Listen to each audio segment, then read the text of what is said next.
of search using dogs, drones and a helicopter, no trace of the 19-year-old has been found. Footage released by local authorities shows helicopters soaring across the area behind me, while firefighters, volunteers and cops scour the ground. Jay was last heard from when he called a friend shortly before 9 AM on Monday, the day after he attended the NRG Dance Music Festival. The owner of the Airbnb revealed Jay inquired about a local bus route before leaving on a path heading up towards a mountain. Jay, from Lancashire, has not been seen or heard from since. The Masker Ravine is about 3 miles long and 2,000 feet deep, with the hiking trail leading from the hills down to the sea. Jay's family and friends are said to be drained beyond words as they struggle to find answers.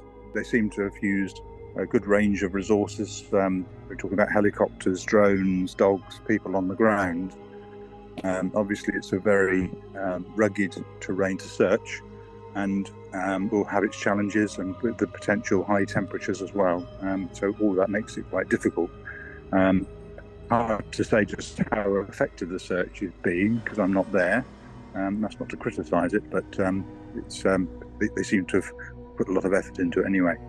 Well, there are two things. One is on the investigation side to investigate or understand Jay, what his personality is, what he's like, fitness, his what he was doing. We know he was at the party and moved off, and then also look at the last place he was seen, which give us the first start for the search, and then looking at different hypotheses to try and determine what might have happened.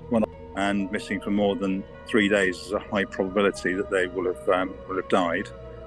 Majority go into water, probably not a situation that we'd encounter here, but 15% die on land.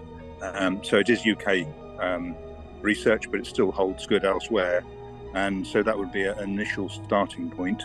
However, we also know that a friend, he spoke to someone on the phone around 8:15, or is it 9 o'clock in the morning? Yeah, in the morning. Yeah, so that sort of tends to move it a bit away from that. There's also the reports that he went in a car with 2 men from the party. Again, reports indicate they've now left the island, so that would be a priority action to find out what went on there, where they took him, why they've left the island. Are there any suspicious circumstances that need to be considered? And that will again inform where to search, but it also informs other lines of investigation. The two things go together.